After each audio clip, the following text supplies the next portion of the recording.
ஸல்லல்லாஹு அலைஹி வஸல்லம் அவர்களுடைய ஒரு தடவை இரண்டு மனிதர்கள் ஸல்லல்லாஹு அலைஹி வஸல்லம் அவர்களுடைய மஜ்லிஸுக்கு வருகின்றார்கள். வந்து ஏதோ சாப்பாடு கேட்கின்றார்கள். ஸல்லல்லாஹு அலைஹி வஸல்லம் அவர்கள் அப்பொழுது பைத்துல் மாலுக்கு பொறுப்பாக இருந்த உஸாமத் இப்னு ஸைத் ரலியல்லாஹு அன்ஹு அவர்களிடம் சல்மான் ரலியல்லாஹு அன்ஹு அவர்களை அனுப்பி வைக்கின்றார்கள். பைத்துல் மாலிலே ஏதாவது சாப்பாடு இருந்தால், உண்பதற்கு ஏதாவது உணவு இருந்தால் எடுத்துக்கொண்டு வாருங்கள் என்று சொல்லி அனுப்பி வைத்தார்கள். உடனடியாக சல்மான் ரலியல்லாஹு அன்ஹு அவர்கள் அந்த உஸாமத் இப்னு ஸைத் ரலியல்லாஹு அன்ஹு அவர்களிடம் போய் ஏதாவது சாப்பாடு இருக்கிறதா என்று கேட்டார்கள். மா இந்தி ஷைஉன், இப்பொழுது பைத்துல் மால்ல எதுவுமே ஒன்றுமே இல்லை என்று சொல்லி அனுப்பி வைத்து விட்டார்கள்.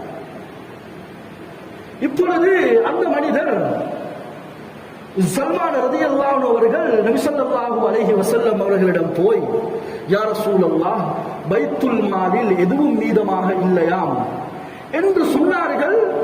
சொன்ன உடனே அந்த ரெண்டு பேரும் சொன்னார்கள், சல்மானை பார்த்து சற்று லேசாக பின்னாகி சொன்னார்கள், ஃபஇன்னஹு பகீலுன், இவன் மிகப்பெரிய ஒரு கஞ்சனாக இருப்பான் போல் இருக்கிறது என்று இருவரும் பேசிக்கொண்டார்கள். பேசிவிட்டு ரெண்டு பேரும் உடனே பைத்துல் மால் இருக்கக்கூடிய இடத்துக்கு, உஸாமத் இப்னு ஸைத் அவர்கள் இருக்கக்கூடிய இடத்துக்கு போய் பார்த்தார்கள்.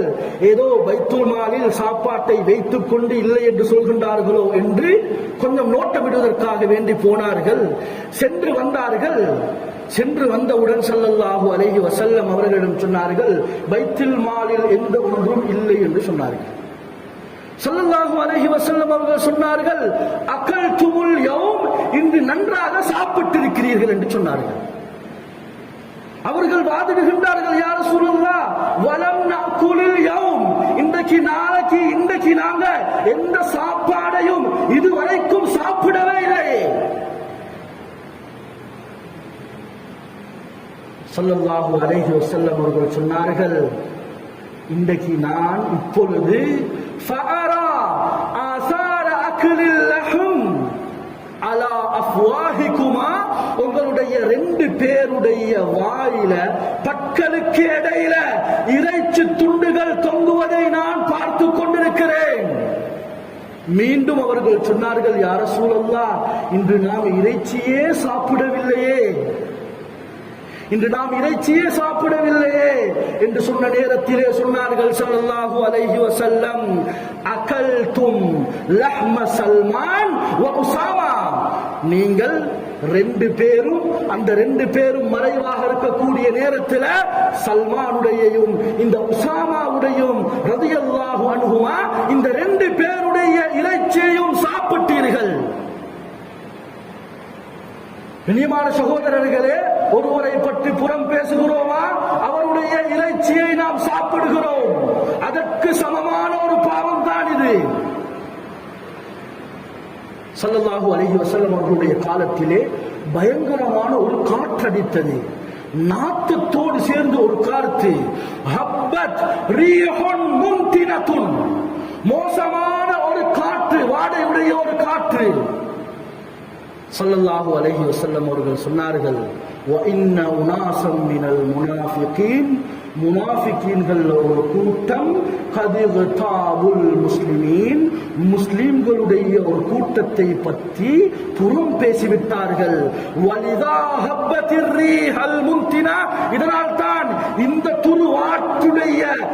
துருவாடையுடைய இந்த காற்று வீசிக் கொண்டிருக்கிறது என்ற கருத்தை ஸல்லல்லாஹு அலைஹி வஸல்லம் அவர்கள் தெளிவுபடுத்தியிருக்கிறார்கள். என்றால் நாம் பேசக்கூடிய வார்த்தை ஒரு துருவாடையுடைய வார்த்தை. சகோதரர்களே, நாம் இதை ஒருபொழுதும் நாம் மறந்துவிடக் கூடாது. சில அறிஞர்களிடம் கேட்கப்பட்டதாம், நபி அவர்களுடைய காலத்திலே அந்த மோசமான காற்று, வாசமுடைய காற்று வீசி இருக்கிறது, துர்நாற்ற காற்று வீசி இருக்கிறது. ஆனால் தற்போது வீசுவதில்லையே, இதற்குண்டான காரணம் என்ன என்று கேட்கப்பட்ட நேரத்திலே அவர்கள் அழகாக விளங்கப்படுத்தினார்களாம். ஒரு மனிதன் இறைச்சி கடையிலே வேலை செய்கிறான், அல்லது பலர் இறைச்சி கடையிலே வேலை செய்கின்றார்கள். அவனுக்கு இரத்தத்துடைய வாசமும், அந்த இறைச்சி காய்ஞ்சால் அதனுடைய வாசமும், அதனுடைய துர்நாற்றம் இவனுக்கு பெரிதாக விளங்காது. ஏன்? அவன் அதிலேதான் இருக்கிறான், அதிலேதான் சாப்பிடுகிறான், அதிலேதான் குடிக்கிறான், அதிலேதான் தன்னுடைய காலத்தை அதிகமாக கழிக்கிறான். அவனுக்கு பழக்கப்பட்டிருக்கும். அவ்வாறு யாரெல்லாம் வித்தியாசமாக ஒரு தடவை என்று செல்கின்றார்களோ அவர்களுக்குத்தான் அந்த வித்தியாசமான வாசம் விளங்கும். இவ்வாறுதான் அந்த நல்ல மக்கள் இருக்கக்கூடிய தீபத்தே இல்லாத அந்த காலத்திலே வாழ்ந்த சிலருடைய இந்த தன்மை இப்படியாக மோசமான துர்வாடை வீசும் பொழுது அவர்கள் அந்த காற்றை வாசத்தை உணர்ந்திருக்கிறார்கள்.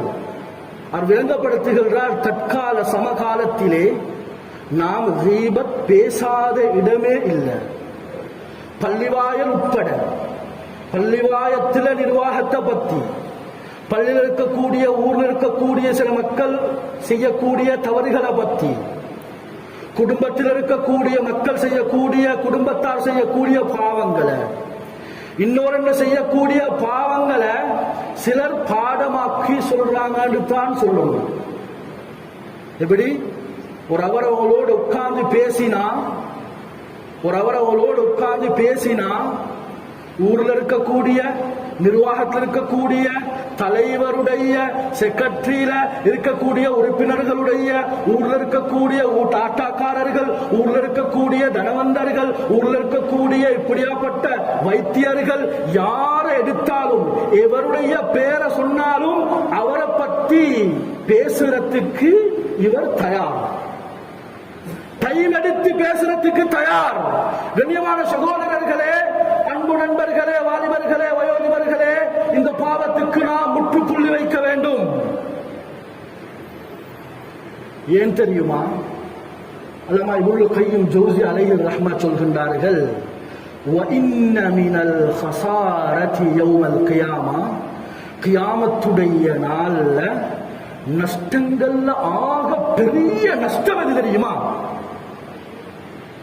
அன்தரா ஹஸனாதிக ஃபீ மீஸானி கைரிக், நீ தான் அமல் செய்திருப்பாய், தொழுதிருப்பாய், நோன்பு பிடித்திருப்பாய், ஜக்காத்து கொடுத்திருப்பாய், ஹஜ் செய்திருப்பாய், இன்னொரு நல்ல வழக்கங்களில் ஈடுபட்டிருப்பாய்.